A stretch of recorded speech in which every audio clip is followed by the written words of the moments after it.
Thanks everybody for joining. We'll get started in about a minute or two. Hope everyone's having a great week thus far. We got a lot of ground to cover today, so get ready, get a cup of coffee, because you're going to need it.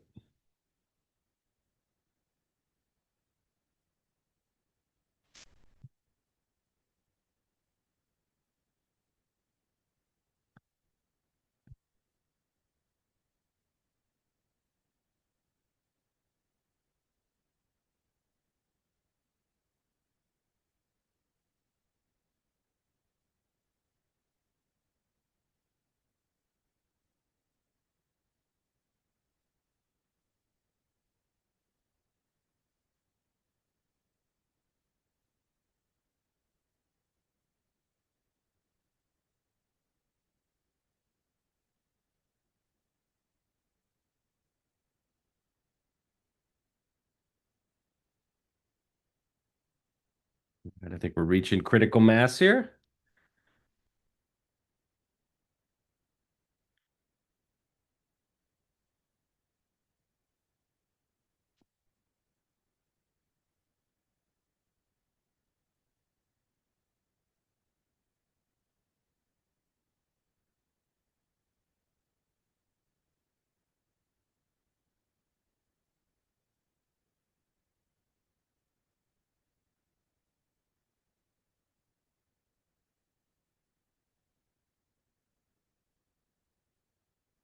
All right, well, welcome everybody to our webinar. Today we're going to be digging into OpenClaw AI agents and what's next.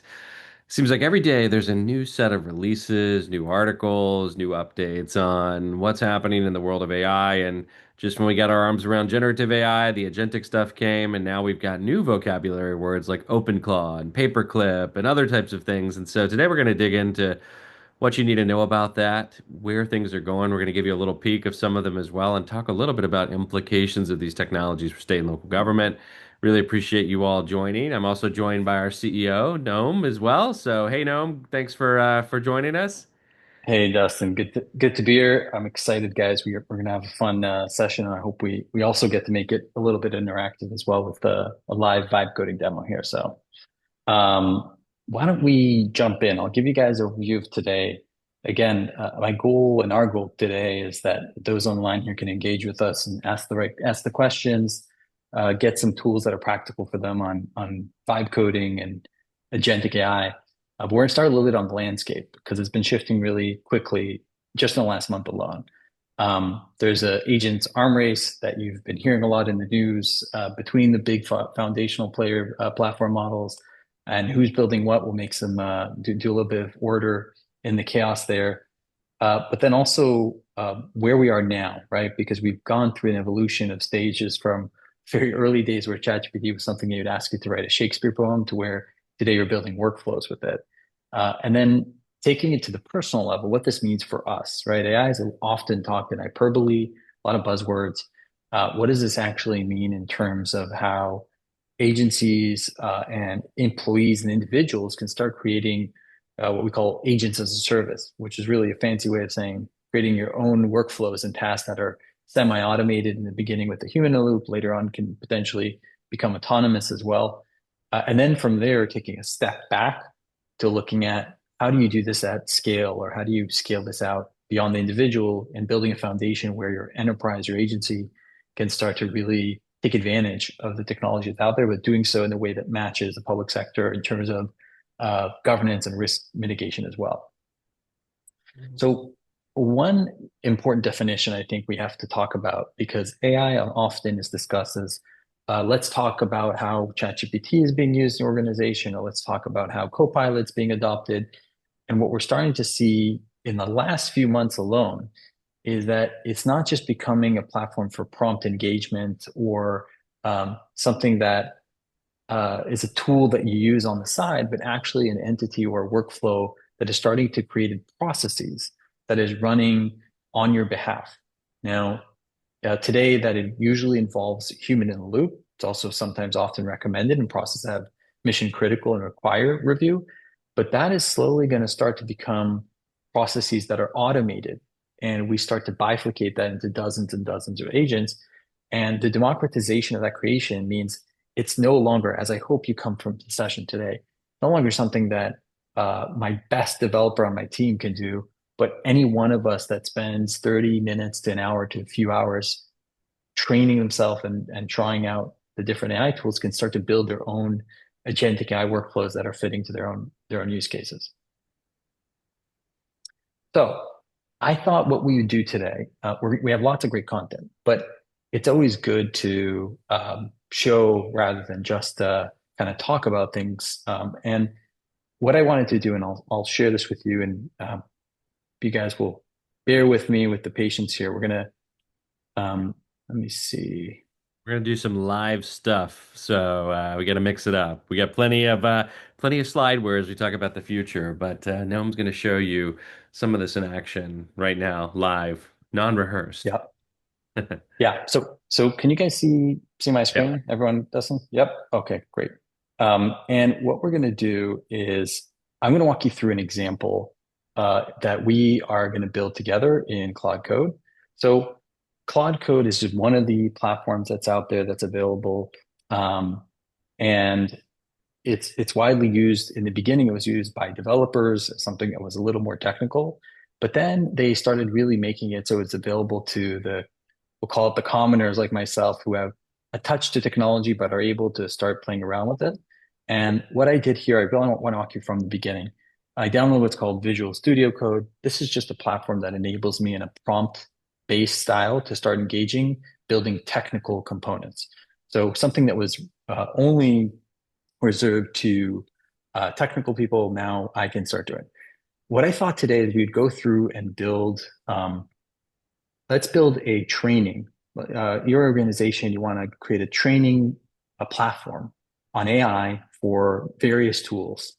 And we're going to go through and build that together. At the end of it, we'll take a few minutes now to run a few prompts together just to show you the beginning. We're going to switch over back to Dustin, and I'm in the background co-presenting with Dustin. I'll be creating this in the next 30 minutes. And at the end of it, we'll see what the result is. We'll test that out. So I'm going to start by saying build single page HTML platform. Let me move my screen with my view is blocking my ability to see.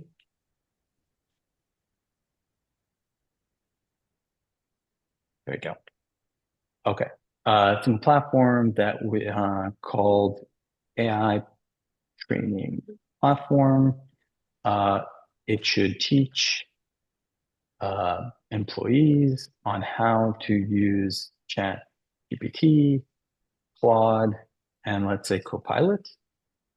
Um, it should focus on general AI training and also on AI security that is specific by tool. I'm going to start it with that. I'm going to say, um, help me build a set of instructions and guidance that would be an effective architecture for this platform and the user interface. Okay, so now it's starting to think, and you can see I gave it a prompt, but what it's doing is actually writing code. And so it's going through and starting to look at different things and list output directory, looking at different components and starting to build that out. So I'm going to pause here and I'm going to continue prompting. And as it's coming back and giving me results, we're going to start developing this. We're going to head back to Dustin, and then I'm going to come back to you guys with the results that we have. I already have one idea that we're going to actually try and see. We're going to include these three tools and then show you guys how we run the training on that. But in the meantime, Dustin, we'll throw it back to you, and I'll in the background keep vibe coding as we go here. If you have suggestions, guys, feel free to throw them in the chats as well. Love it. What other webinar do you have some live vibe coding happening at the same time? So this is great. So I want to talk a little bit about what's changed. And you know this is going to be a fire hose, so not to worry. Save your screenshots. We'll send you a copy of the deck afterwards. We'll make sure you have that. But there's a lot that's changing. Many of you may have seen this post that came out from Matt Schumer. Just talked about how something big is happening. And this was an interesting kind of articulation of some of what we're feeling right now, right? As Noam mentioned, ChatGPT burst into the scene. We used it as a way to write poetry and to do some of what I would call the party trick forms of AI. And very rapidly, this technology has progressed to a point where now we're starting to see, single person companies that are building multi-billion dollar infrastructure just using AI. So much has changed here with some of these models, and the rationalization and the power of them is getting really profound, especially on some of the paid models. So we're going to dig into that. Now, there's so much that's also happened just from an announcement standpoint across the country, right? We're going to talk about OpenClaw, we're going to talk about Paperclip. It seems like everybody right now is weaving the word claw into their product naming conventions. We saw NVIDIA actually released Nemo Claw or announced Nemo Claw this week at their annual conference, basically as their way to take the OpenClaw infrastructure and bring it into the enterprise. We've seen other dynamics that were associated with this, like Meta getting into both, some acqui-hires here, but also acquiring the AI social network. If you remember hearing the news about these, what used to be Moltbot creating its own social network to do QA testing. Meta got into this by acquiring that, as well as Manus's Agentic infrastructure. We saw OpenAI pick up OpenClaw's creator, Peter Steinberger, and set up a foundation around this. So everybody's talking about agents. These companies are moving. Even today, Anthropic launched their own agent called Dispatch, which allows you to remotely control your Claude cowork using your phone as well. So there's some interesting things here. Now, if you think about agents, there's nothing unique about having like an agent-based architecture. What's unique though is how these things are being operationalized for each of you. We're in the midst of this agent arms race, and there are implications for state and local government, especially from a risk standpoint as we go forward.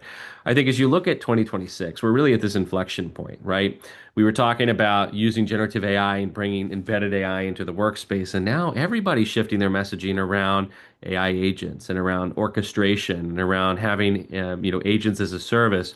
This is now kind of this new paradigm shift that we're starting to see where orchestration isn't just one thing operating on your behalf. If you think back to some of my previous presentations, this isn't just cursor going out and doing something for you or one single agent doing something. This is an agent that can procure other agents, that can procure other agents. And we start to get into these interesting orchestration layers that start to abstract human in the loop. And also, even as we start to look at agency of some of these bots, there's a lot to confront there. And this arms race is everybody, right? So you've got both the frontier models that are all pushing to build infrastructure and orchestration for this, as well as every vendor that is trying to bring something into your state or local government agency is also bringing AI into the apparatus. And there's definitely an arms race here associated with that. Now, I want to talk about two different models today. I want to talk about OpenCloud. I want to talk about Paperclip because these are ones that get thrown out a lot. And I want to show you what these look like. Now, both of these are running on a Mac Mini that's sitting next to me right now. Now, that's not required. It's easier to set up from an infrastructure standpoint, but a lot of people have taken the open source aspects of these projects, including companies like NVIDIA, and they're finding ways to fork some of that code base and to put it into a more enterprise setting that can run on lots of different environments. So, for the sake of the demo today, just know these are running on a Mac Mini that has some controls in place from a security standpoint. I don't think no one let me connect all of our Darwin-esque Uh, infrastructure into this yet. it took me, I'll tell you, it took me about an hour, maybe or two of OpenClaw when it came out first.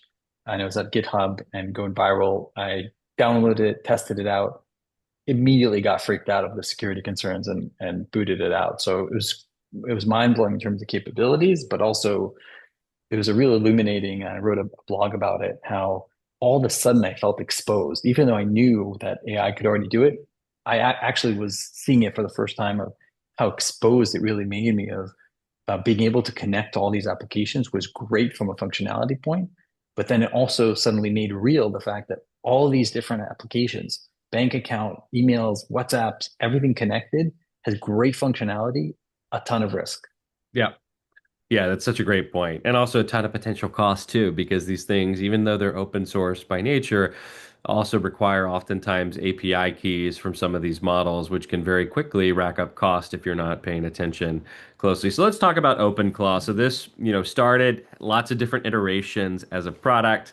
We had Moltbot, and it kind of, or what started actually as Claudebot, and then it evolved due to a cease and desist letter tied to trademark infringement and to Moltbot and a few other things, and then we have ended with OpenClaw here as kind of the end product. And basically, this is an infrastructure, an open source infrastructure, which you can go to their website as well as go to the GitHub repo for this and get information that allows you to orchestrate different aspects of your life using a single kind of controller. So it's self-hosted, it's open source, it runs continuously. So it's a 24/7 agent that runs continuously on your hardware. And it's also model agnostic. So if you prefer OpenAI, if you prefer Claude, or even if you want to use some local models, you're able to do that. In fact, mine's set up so that for most requests, I'm using local inference, Kimi, and I'm also using Opus 4.6 for some of the more complex requests that we have as a part of this. There's a ton of new skills that are emerging. But what's interesting about this is this starts to get into that personal assistant territory where your agent is checking in with you. It actually has in essence, a soul file that you use to help articulate what type of assistant and what type of agent you want it to be. And it basically has a parameter around heartbeat checks so that it's always looking at ways to do that. I just got a notification from it on WhatsApp a second ago telling me, here's my 3 p.m. briefing with everything that I need to know that's happened in the AI world. So maybe there's some new updates that have happened since we started this webinar. Who knows?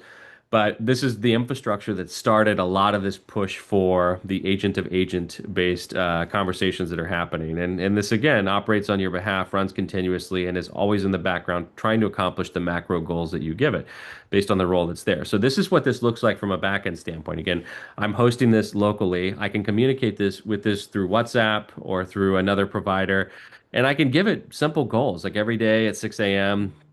I want it to do something for me. I want it to do a web search and let me know of any relevant GovTech news that pops up. And you can schedule these tasks within existing models as well, but this allows you to do it with connection points into existing things too. So maybe every morning at 6, I want it to go to scrape my Gmail to analyze all of the newsletters that I have, compile it into a smart brevity format request, and allow me to do that. So I have so much here that I can kind of configure all through conversational prompting. In fact, some of the configurations of OpenClaw, you can just prompt to have it self-correct. And so I've done different things where I'm like, I want you to use local inference for these types of requests. And it will say, give me a second. Okay, I've updated my gateway. I'm going to do a restart and I'm going to come back in a second. So it's a very different type of architecture. And it's very easy to use. So back to like even Gnome's vibe coding example, we're talking about an agent that you can continuously evolve, not just with the community around it, that's bringing new skills, that's bringing new capabilities, that's using bots to QA it, but also anything you can dream up with. I mean, you think about putting, your job description in here and having something that can orchestrate and execute on your regular goals, your task, whatever it might be. There's so much under the hood of this that's happening right here. Go ahead, no. Yeah, I think one thing for some of you that are less technical, I would say when you see this, it might be overwhelming. You're looking at this, it looks like a developer platform. And some of these components are more coding oriented. And definitely there's still an advantage for coders in this sense in terms of their ability to dive deeper or even choose the right architecture on the design. But that being said, a lot of the interfaces that are being built, you start by downloading a terminal and then similarly to what I described, getting something like Visual Studio Code. That will make it so the starting point is accessible for you to start with something really basic that's prompt based, engaging with OpenClaw or any other tool, right, with the right safeguards and guardrails, and then slowly train yourself up onto some of the more technical elements. For example, how to run multiple agents or how to run specific processes, one for a PRD requirements and another for QA, things that maybe would have been reserved for the R&D world that all of a sudden can be in your playground. Absolutely. And to help break this down a little bit more so, I kind of created some hypothetical examples here, both from a constituent standpoint, and then I'll talk about the government standpoint and how you could use this. So if you think about, again, 24/7 agent running continuously in the background, trying to accomplish goals for you, Maybe I'm a homeowner in Austin and I put this on my Mac Mini and I've connected it to my email, my calendar, my WhatsApp, and I tell it through WhatsApp I need to add a detached garage, handle the permitting process for me. So right now, if I go do that through a standard generative model, it's probably going to go do some research from the website. It may not be able to go through that entire process, but OpenClaw, search city website, identifies required forms, setback requirements, etc. It drafts the application. It can pre-fill those forms based on owner record, based on the data that I give it, the super memory that it has, because this is a persistent, continuously evolving thing. It navigates the online portal via the browser automation and the MCP connection into my browser, and it leverages my stored payment information. So again, the more information you give it, the more addictive it can become, but you can start to see where those security vulnerabilities creep in. And then now it's checking on a regular basis for me, not with me saying, hey, what's the latest update? But on its pre-programmed heartbeat. So every 15 minutes or so, it's checking to see if there's a status update. I mean, imagine someone, a bot here that's checking on your behalf every 15 minutes to try to understand where something is at, that's ready to respond if there's a change or if there's an update or if there's a problem that emerges, and continues to kind of go through that process all the way down to the scheduling side of things. And you could see where that might be addictive for an employee too, which we're seeing even in some of our footprint. OpenClaw start to pop up as well. Maybe I am a procurement analyst and I put OpenClaw on my personal laptop and I've connected it to my work email, Slack, and a shared Google Drive. And I'm like, you know what? I got all these RFPs that I need to process. I want you to monitor these things. I want you to flag new RFPs, extract deadlines, add them to my, calendar as a part of it, build boilerplate, messaging from previous responses, draft evaluation criteria, pre-score vendor submissions, send Slack messages automated on my behalf to the relevant departments that I need to update as it relates to this. And then give me the final scoring matrix based on all of that within the folder. So we're talking about when you start to think about not just me bringing files into a generative model, but this becomes connected into the documents, into the calendar, into the systems and the workflows that we already have.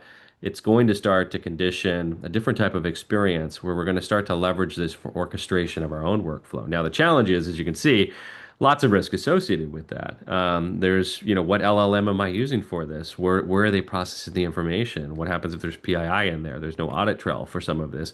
It's outside of the government enterprise. There's no visibility for IT. So this is like shadow AI on steroids, but it's already here. It's already happening. People are already starting to use this.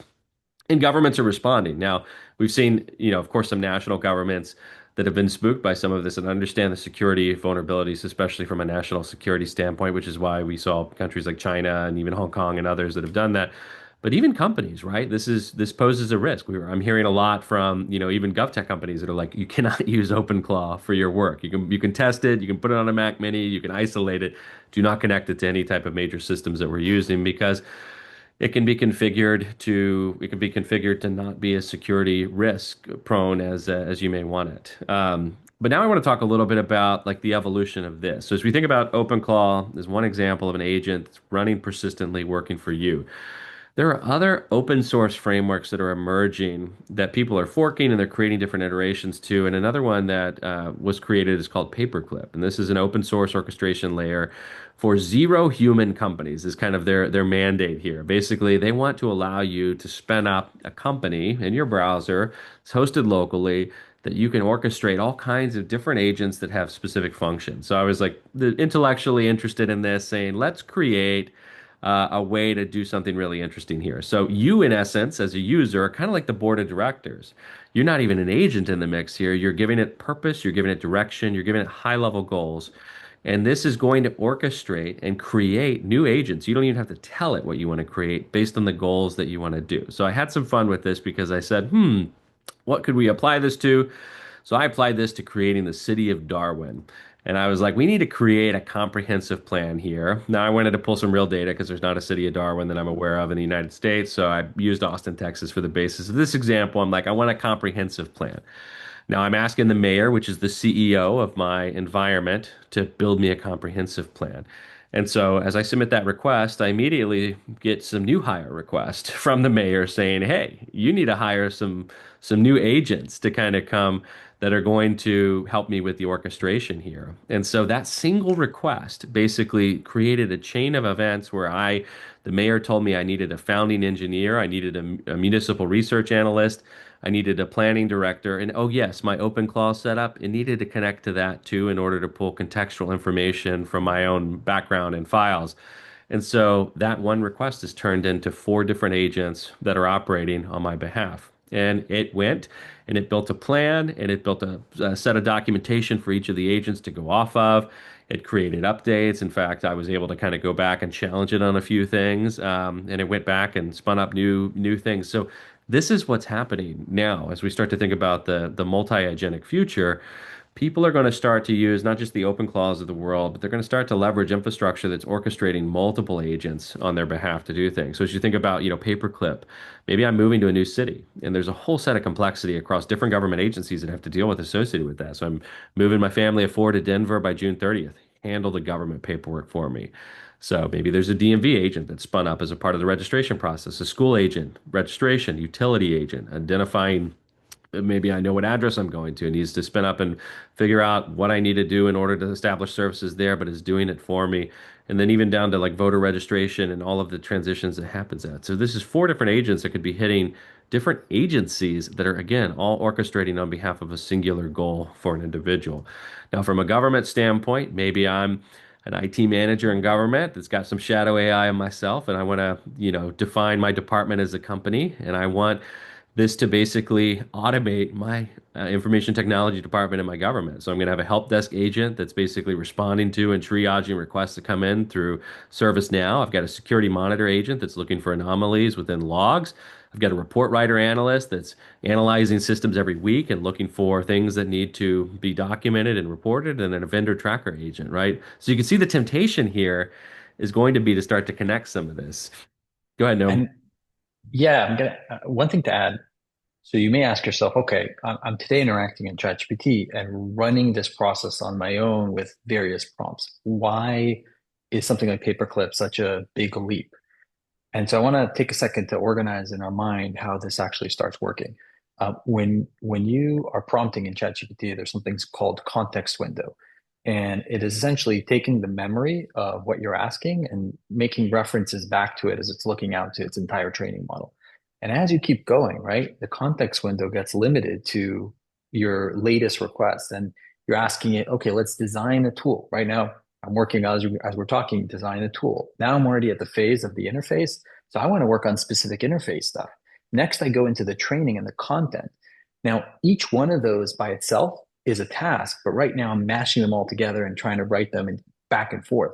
If I was using something like Paperclip and starting to create processes that are dedicated, I'd have one process that's dedicated for the training material, just building the best AI training material.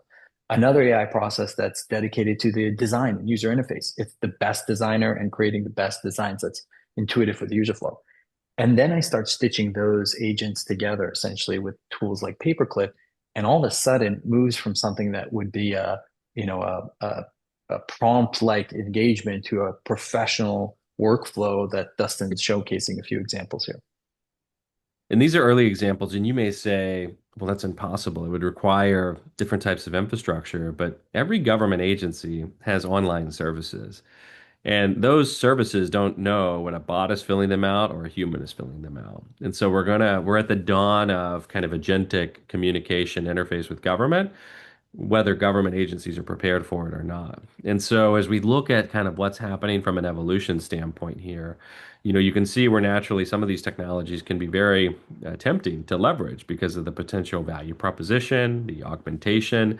Many of you might be in agencies where you have reduced, staffing and you're trying to figure out ways to deal with some of the gaps. So there's, of course, a lot of potential benefit to these technologies as well, but we have to have the right safeguards in place. But I think we also need to understand where all this is headed, right? So as we look at this evolution, we started, as we looked at ChatGPT bursting into the scene and all of the standalone kind of generative AI solutions, they very rapidly become embedded in the solutions that we already have. And we kind of got into this point where now we're augmenting some workflows with it. You may be using different solutions within the applications that you have to help aid some of those processes. The era of agentic is here, and there's no shortage of agents that now go out and will do research and will scrape the web and do those things. These are kind of single purpose agents. But I think all of this is really headed toward a personal AI revolution where we as consumers, we as just regular individuals will have some significant horsepower through just our the GPUs that are available in our mobile phones, the infrastructure that we have on our consumer devices. It'll be very tempting not just to make our lives more efficient from a citizen standpoint, but also interface with the world around us, right? If I hit a pothole in the morning, am I going to call 311 or am I going to have my agent call 311 and deal with it and then notify every council member and follow up, a week later to figure out what's happened with it? The temptation is going to be there for people to do that, not because it's an easy button, but because it's a seamless way for them to interact. And I think as we look at AI, it's going to become more personal, and the walls and the lines between personal AI and enterprise AI are going to blur, which means it's going to be more important than ever to focus on how we also build security and governance and protections around the data, because we have an obligation as public servants to also ensure that we're not connecting these systems into things that they should not be connected to, and that the data has an audit trail, that it's following policy and protocol. And so I think as we look at just this arc that's happened, right? The personal computer took all of this horsepower that was centralized and made it individual. It democratized creation to a point, although there were still some barriers of entry. And I think the smartphone also created this arc, this leapfrog moment where now we had an always-on connected device that connected us with a world of information. And I think personal AI is going to create another revolution, just as significant as ChatGPT's emergence into the scene, that we need to be prepared for. And there's a lot of evidence, again, that we're pointing to here. But I think as we think about public sector, there's so much that we need to focus on as it relates to this agent layer. Because when we look at our traditional technology stack in government, the agents aren't part of that today, right? Both internally and externally. And so we need to start to think about what does the future of government technology look like? And how do agents intersect that? And so this agent layer, you will have agents that manage workflow and communications, that represent individuals across different enterprise systems, and that have to deal with identity and very complex sets of handoffs and validation, that have to coordinate with other agents in order to complete tasks, that have to maintain that context window that Noam talked about, preferences, institutional knowledge, the laws, those types of things. These are all part of a very significant layer that we have to start to define and we have to start to orchestrate.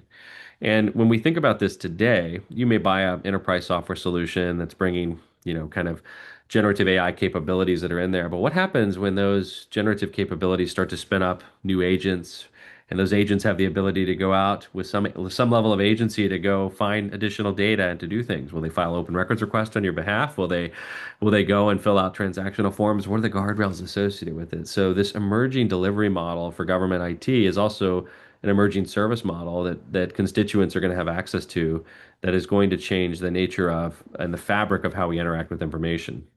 Yeah, and just to add on that, it's going to change the workforce too, in terms of how employees all of a sudden become managers of sorts. Because even if you're a junior entry level person, right? In a few years from now, we're going to start developing our own agents. Each person will have their own workflow. We call agent as if it's a complex thing, but it could be as simple as a workflow that you create for yourself. And it's not limited to one. You may be in HR, and you're going to have an agent that creates your job description, another agent that does processing for interviews, another one for a different internal process you have, communication with employees. Each one of those running autonomously, that now this employee has to interact with and manage it from the security level, but all the way to the application layer as well. And so that has all kinds of implications, both on training, workforce, but even in terms of dynamics of government, which the long-standing, if you were to talk to anyone in public sector, which you have many here on the call, you would say short-staffed, under-budgeted, right? Not enough resources. All of a sudden, you start adding components that give you ability to do more with the same amount of resources that you had before. Yeah, I think, we often talked about how AI will give everybody a personal assistant in their pocket. And I think what we're talking about is AI is going to make everybody a CEO, able to organize a set of resources in their pocket across a wide set of domains, from transactional systems to research to whatever specific purpose or function you are interested in, both personally and for work. You're going to have some significant firepower that you can use, that's been democratized to the point where you have world-class infrastructure that can spin up and vibe code anything that you can dream up with in minutes. And I think as we look at this, we need to start to think about how this is going to change the way that we deliver services, right? Today we optimize for people coming to a physical place at a physical time to do a physical task. And I think as we've seen AI start to insert itself into the process, we've created chatbots, we've added context to that, which is great. Now we're going to start to see this evolution where people are starting to use their AI assistants to maybe fill out some of those forms, but we need to start to interface back. We need to start to think about the agent to agent based infrastructure. And there's a lot of things that we have to tackle there, right? That for future webinars, we got to dig into identity and we got to dig into all of these different complex, things that are being worked on. But it is here, and the window is closing rapidly in terms of building some of this foundational infrastructure that's necessary. And so, as we think about that, every citizen has a personal AI agent, then government has to build the infrastructure for these agents to interface with because that's a natural target of who they're going to, interact with. I mean, I think back to when I got a speeding ticket and I used a chatbot called Do Not Pay to fight it.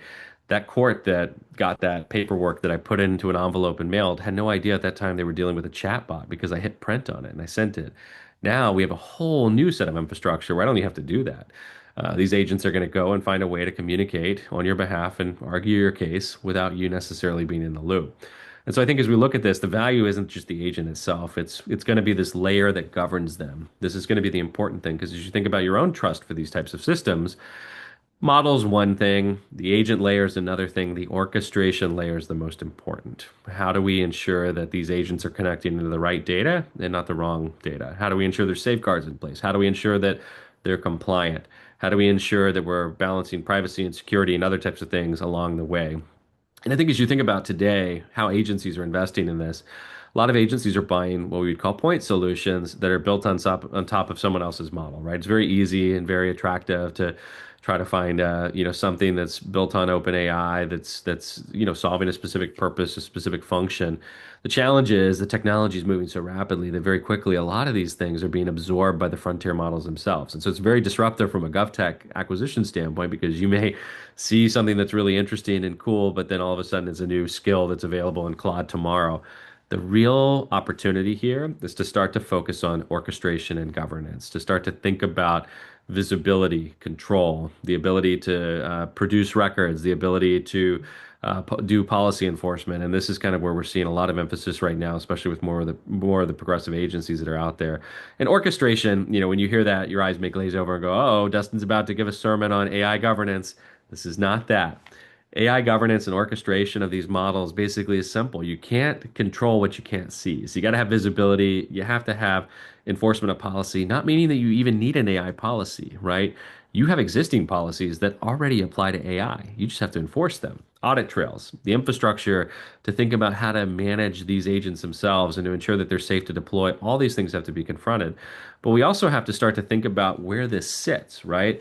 I've got these niche AI applications that maybe I'm using. I've got some of the frontier models. I've got traditional infrastructure.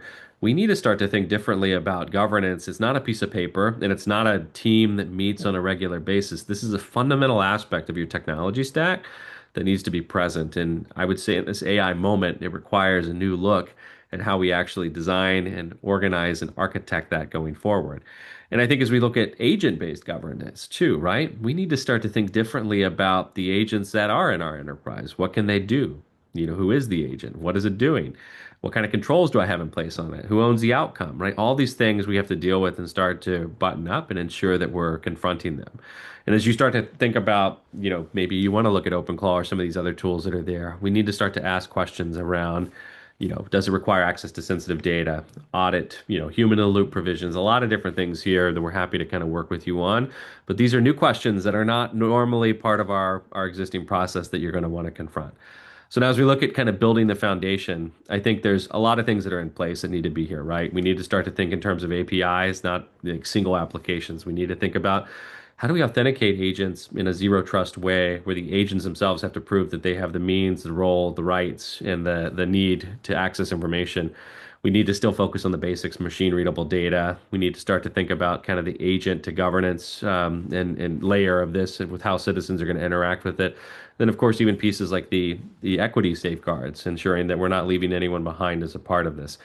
We think of this in a couple different ways. One, start with what you can see, right? Control what you can see and make sure that you can see the stuff that may be invisible today, the shadow AI that people are using. build the right governance models around it using your existing footprint, and then start to build from there. Start to find ways to get quick wins, not by building point solutions, but by organizing and orchestrating intelligent workflows on top of that. And then use that as a foundation for becoming agent ready going forward. So I think the question today isn't whether AI agents are going to transform government. It's going to be whether government's ready when the citizens arrive with their own AI. And I think that's this moment that we're really pushing and running to try to ensure that we're ready for. So what matters most right now is that AI has moved from generation to action and to autonomous action and to action that's goal-based. Every major platform is focused on making AI personal. Governments have to prepare to interface back because the future should not be a call center with a bunch of government employees talking to citizen bots that have voice capabilities. We want to ensure that we're finding ways to optimize the infrastructure and the talent that we have to interface back in a way where we both win. And you got to build a foundation. And the foundation starts with the stuff that is critical, but is often trapped in a PDF. Governance, visibility, focusing on some of the elephants in the room around identity and access management. And so today we wanted to start a conversation about that and at least frame some of our thoughts as we start to look at the evolution that's very rapidly unfolding in front of us. So with that, I want to hand things back to Noam and do a check-in on where we're at from our vibe coding standpoint. Okay, no pressure, guys. So let me share screen. Okay, and I don't think we figured out. Let me see. So I'm gonna share first. I'm gonna show you guys where we are, where I'm at. Dustin, you guys can see my coding screen? Yep. Yep. Okay, so as a reminder, we started with single page HTML. It ran process, and then it started building out its to-dos. You can see it's kind of running through it. It's describing to me the process. I then asked it for some improvements, where I asked it for different screens and UIs because the initial UI wasn't good. I'll show in a second. And what you can see is it's starting to build to-dos and showing me the process that it's running as it's completing the task. Very easy to follow with it. And I'm guiding it with further follow-ups as it's giving me the feedback. So let me share screen now. So this is the process. I ran maybe 4 or 5 different of the prompts like these iterations. Each one of them, it took and broke down into tasks and delivered a initial result for me to review, essentially a QA and iterative process that I'm running with it. Let me share the screen so you guys have a sense of what that actually looks like. Mhm. Okay, Dustin, can you see the AI Yep. training platform? I can see This it. is this is V1. I didn't really like it too overloaded with text, not really engaging. I gave it some feedback on the UI, the user interface. This already is phase 2. You can see much sleeker, has an entry point where I can like put my name, my role. All of this, by the way, just created now, right? I can check the tool. But then when I got into the beginning, I didn't really like how it wasn't engaging. So I went and created, let's see if I go back here.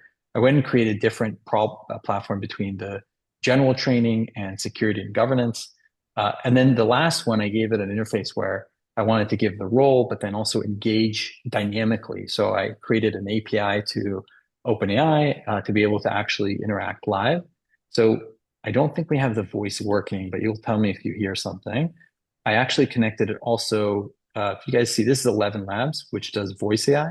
So I created a voice agent, which I already had, to be fair, but I was able to, with an API, to connect it so it has my voice. And then give it City of Darwin. And I can choose here with a voice or without. Select the tool. So let's choose ChatGPT. Let's say I want to do the prompt mastery. And now, I don't know, can you guys hear the audio or no? Can't hear the Yeah. audio.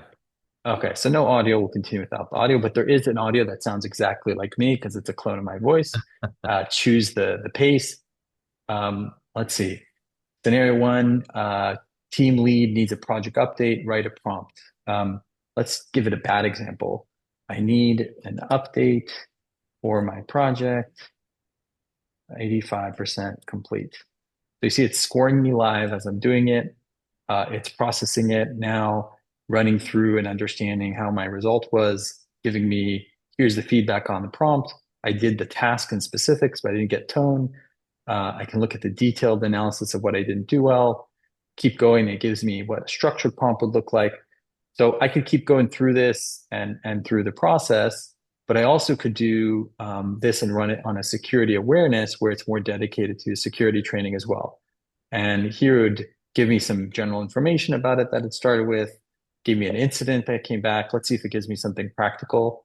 Okay, now it's asking me questions that I can guide through the risk. So, what is the number one risk of using AI tools?